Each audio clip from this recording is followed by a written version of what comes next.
Assalamualaikum warahmatullahi wabarakatuh. Halo pemirsa TV Muhammadiyah dan juga Sobat Unggul TV UMJ. Senang sekali karena program UMJ Talks bisa kembali hadir menemani Anda semuanya. Dan kali ini dalam episode berjudul Pengalaman Kuliah 4 Bulan di Malaysia. Dimana seperti biasa kita saat ini ada di studio TV UMJ, tepatnya di Gedung Rektorat lantai 5. Dan juga bersama dengan saya Vini Auliani yang akan memandu hingga akhir acara. Dan di samping saya sudah ada nih narasumber kita, yaitu ada Meiviana Nabila Faradewi atau yang biasa disapa dengan Meivi, yang merupakan mahasiswi program studi pendidikan bahasa Inggris Fakultas Ilmu Pendidikan UMJ. Langsung saja kita sapa ya. Assalamualaikum Meivi. Waalaikumsalam Kak. Apa kabar Meivi? Semangat ya? Alhamdulillah baik, semangat. Alhamdulillah baik ya. Nah Meivi, alhamdulillah ini Meivi berhasil merasakan kesempatan kuliah 4 bulan ya di Malaysia ya Meivi ya? Iya Kak. Dan itu dalam program internasional kredit transfer ya? Iya betul. Betul, nah itu boleh diceritakan seperti apa tuh awal mulanya Meivi bisa ikutan program itu, awalnya tahu dari mana gitu, dan akhirnya terpilih untuk merasakan 4 bulan kuliah di Malaysia, di universitas di Malaysia. Iya, awalnya itu sepemahaman saya ICT itu salah satu program yang dijalankan oleh Kementerian Pendidikan ya Kak. Nah, info itu bisa sampai ke saya karena kepala prodi pendidikan bahasa Inggris saya, yaitu Miss Mutiara Nani, itu menginfokan di grup angkatan. Jadi ada program ini nih kampus kita, siapa aja sih mahasiswa yang mau ikut, tolong ya di list namanya gitu. Nah di situ aku lihat di situ bisa nih kesempatan buat aku gitu, coba gitu. Ya udah aku coba Kak. Alhamdulillah dapat. Alhamdulillah. Prosesnya tuh berapa lama dari kamu tahu sampai akhirnya kamu mungkin menyusun persyaratannya gitu ya, sampai akhirnya nih kita mau berangkat nih bulan ini gitu? Oh, prosesnya itu kalau nggak salah ya Kak 1-2 bulan, dan itu yang dipersiapkan adalah tes EVAT, semacam TOEFL yang dibuat oleh UMJ sendiri, lalu juga ada transkrip nilai.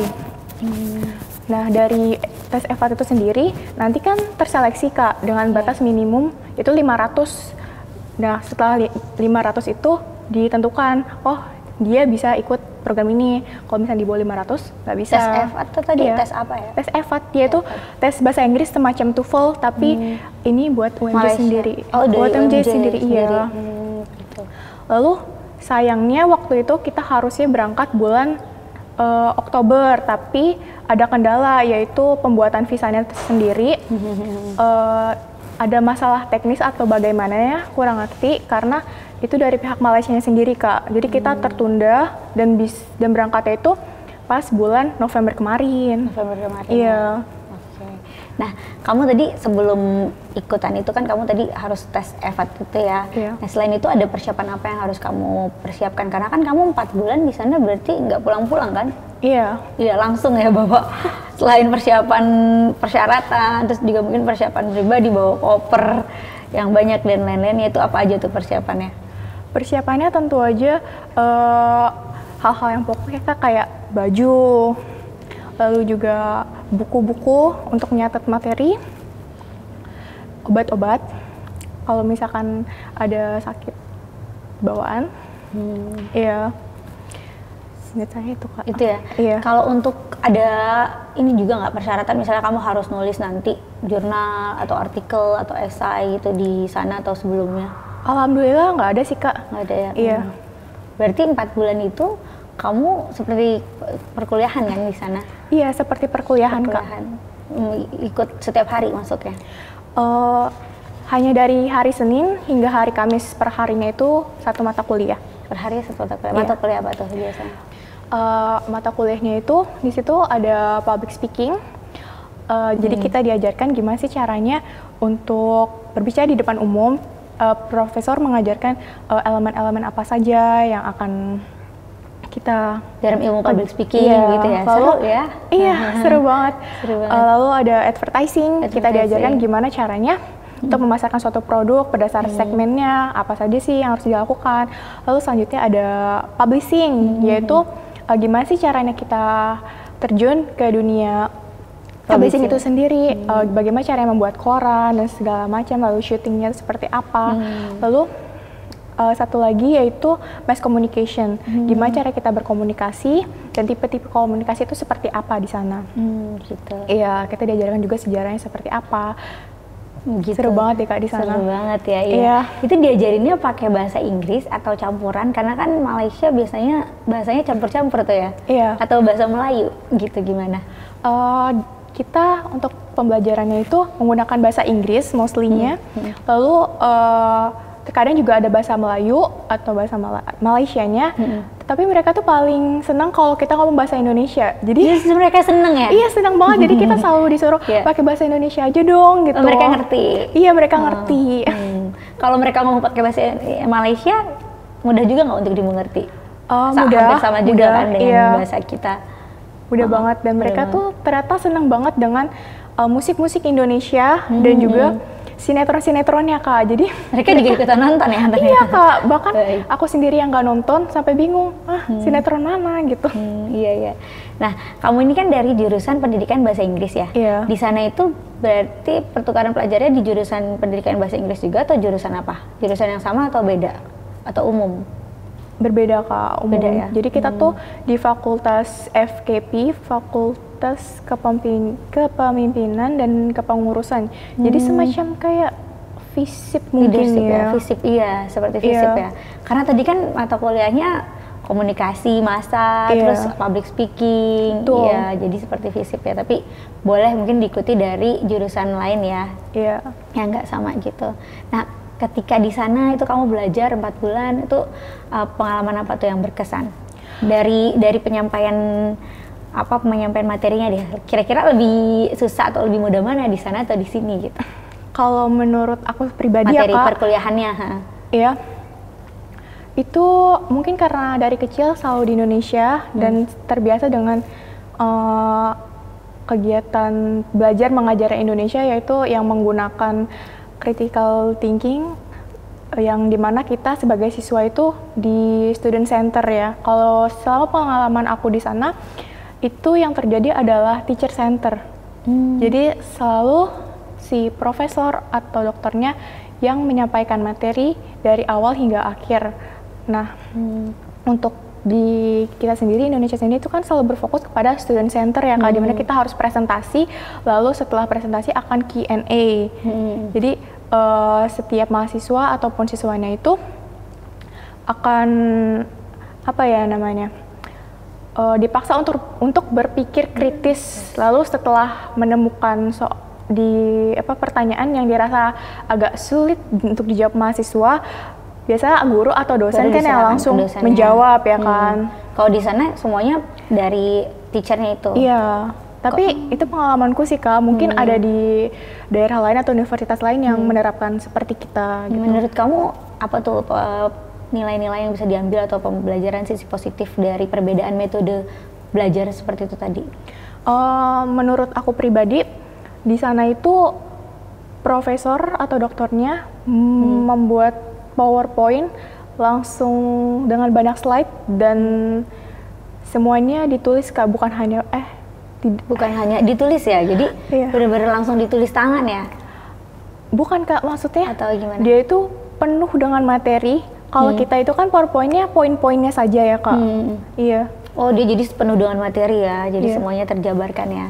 Itu perbedaannya ya. Jadi kamu dapet point of view yang baru dari situ ya? Iya, kalau di sini kan kita terbiasa untuk mencari materi dan dari situ juga kita latihan untuk aktif menemukan. Jadi banyak loh materi-materi yang ada di luar sana, kita bisa cari sendiri gitu. Oke. Baik Mevi, kita akan lanjutkan kembali, tapi kita jeda sejenak ya. Kita simak dulu nih teman-teman yang mau lewat berikut ini.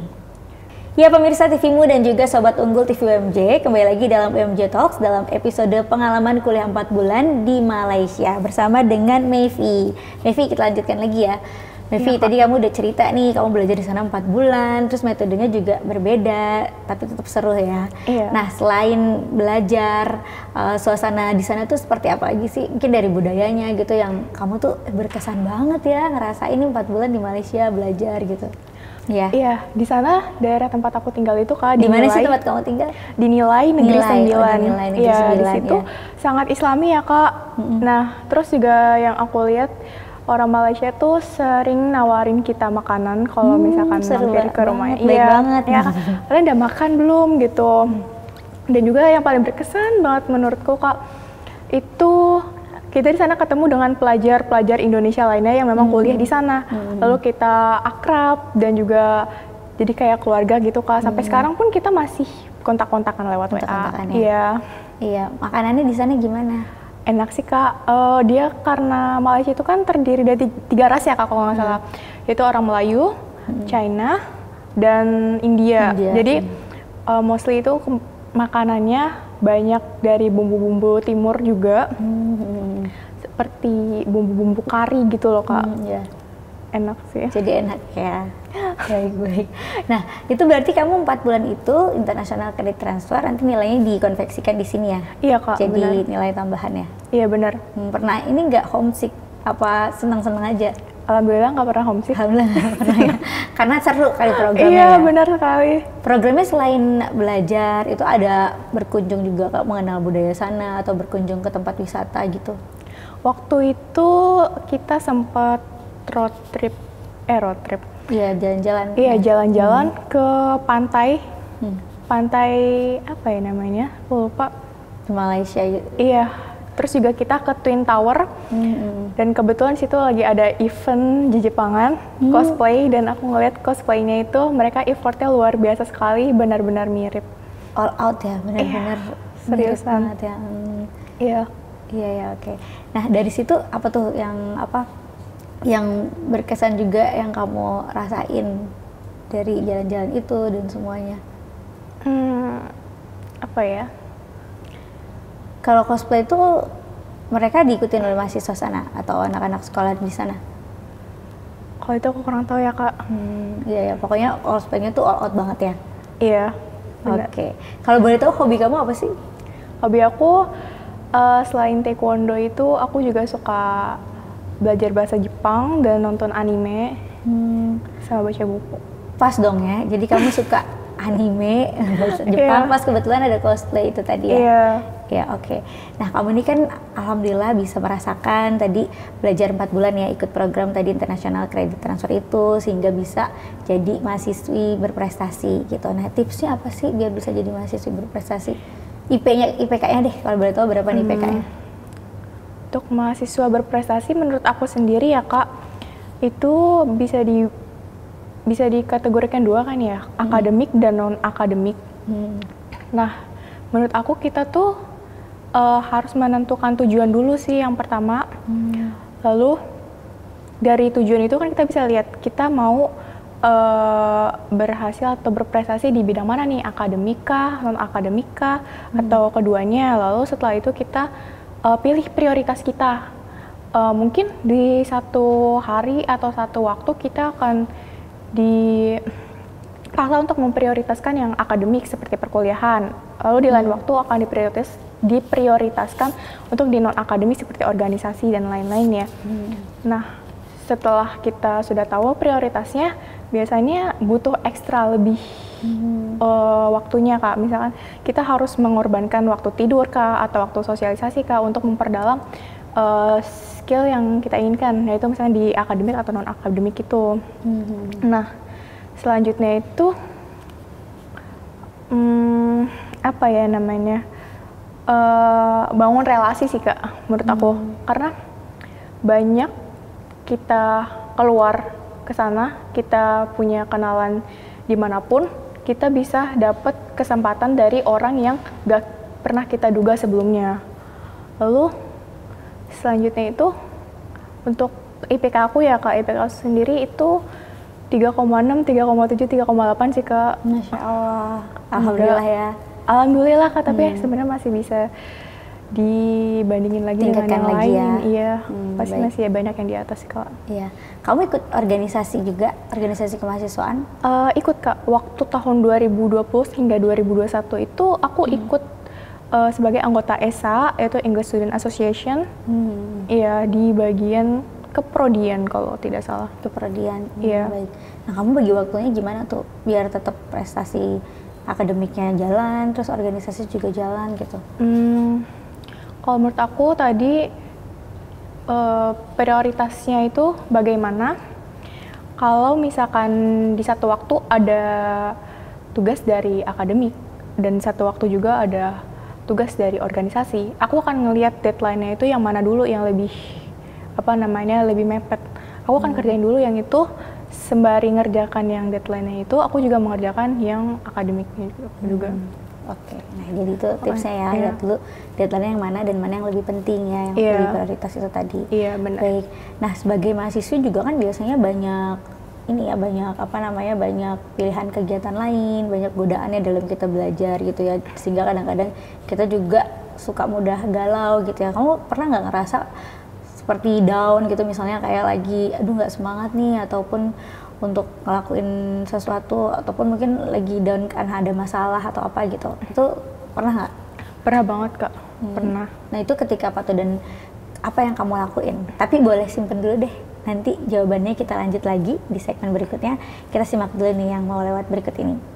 Terima kasih pemirsa dan juga Sobat Unggul TV UMJ, masih bersama kami dalam UMJ Talks. Kita lanjutkan lagi nih ngobrol-ngobrol sama Mayvi. Nah Mayvi, kamu tadi apa tuh, kira-kira kamu pernah ngerasa down tuh pada saat seperti apa?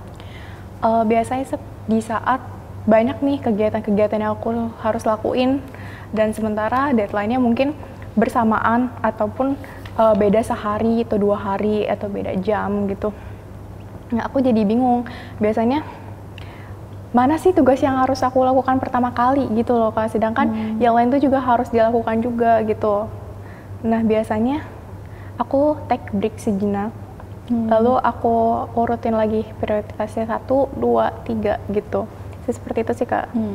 Jadi kamu urutin lagi prioritasnya mana yang paling penting, terus juga biar nggak panik, istirahat dulu ya. Iya benar. Oke, baik. Nah Mayvi, kamu kan tadi bilang kalau kita nih sebagai mahasiswa harus punya tujuan prestasi akademik sama non akademik. Dan kamu kan tadi hobinya taekwondo ya.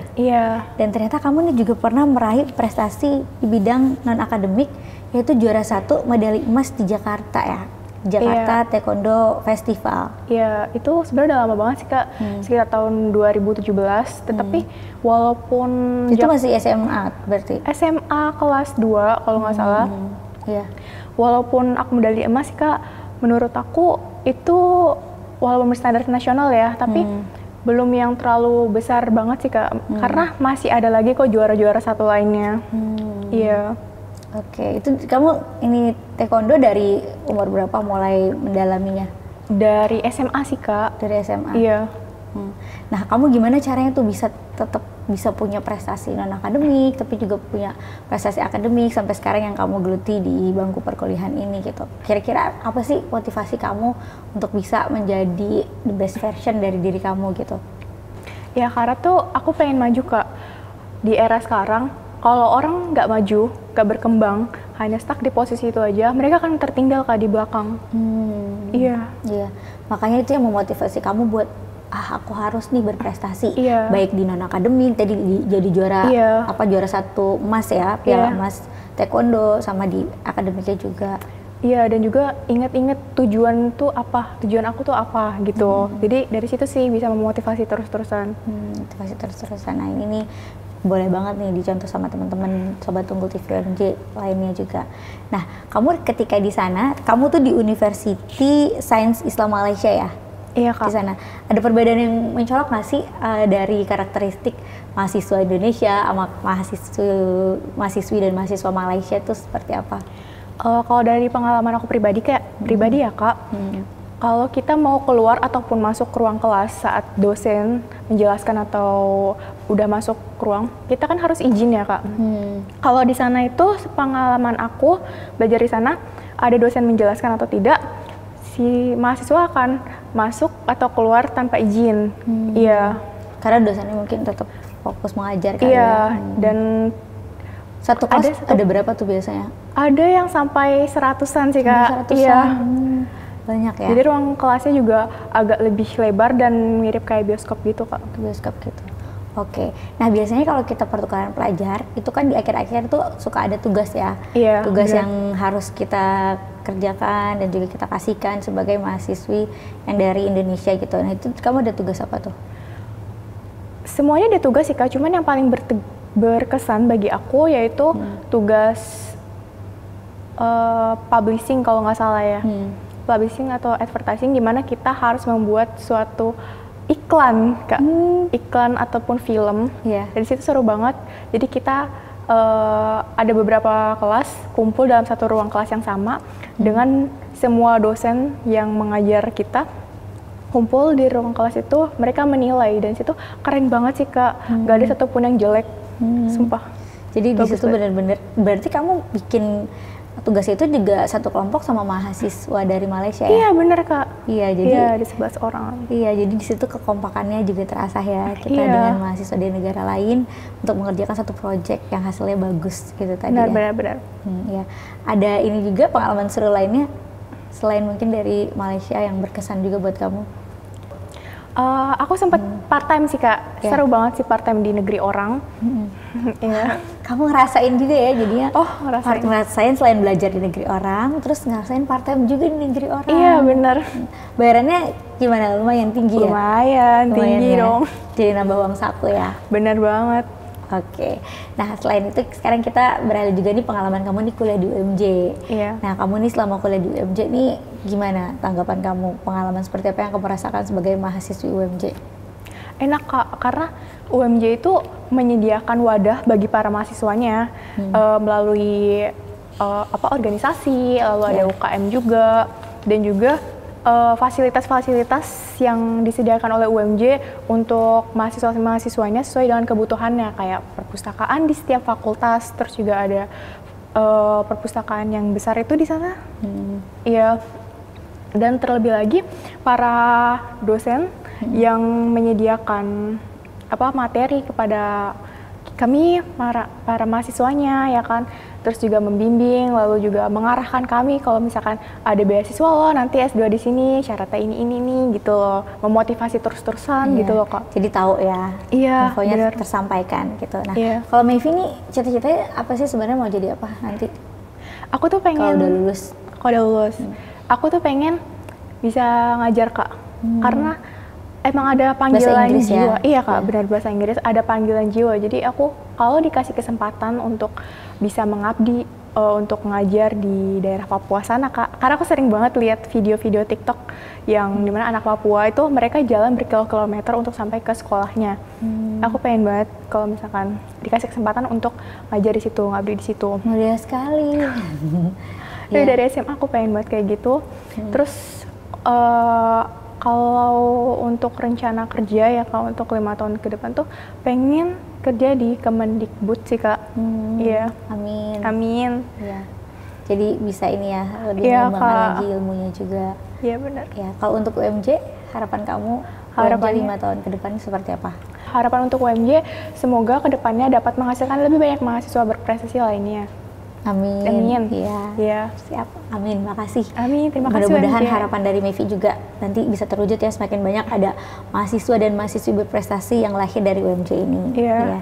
Nah, Mayfi boleh juga dong kasih kata-kata motivasi kamu, atau mungkin kamu ada nih seperti prinsip hidup kamu nih yang selalu kamu pegang teguh gitu sehingga memudahkan kamu dalam meraih cita-cita kamu, impian kamu itu apa? Boleh bagi ke teman-teman juga. Terima kasih karena berkat bimbingan Bapak dan Ibu sekalian, karena telah memberikan saya kesempatan untuk berkuliah di luar negeri selama 1 semester, dan juga memberikan kesempatan untuk saya untuk menghadiri UMJ Talks ini. Siap, sama-sama. Iya, terima kasih, Kak Vini. Nah, Mayfi boleh dong kasih ke teman-teman nih kata-kata inspiratif yang bisa memotivasi biar teman-teman TV UMJ juga bisa terinspirasi nih untuk berprestasi juga dan mendapatkan banyak kesempatan berharga seperti Mayfi. Rasa minder dan kurang percaya diri karena kurangnya pengalaman atau prestasi adalah hal yang wajar. Tetapi hiduplah dengan rasa itu, karena setiap langkah kecil selalu menuntun ke hal yang besar. Jadi jangan takut untuk melangkah ya.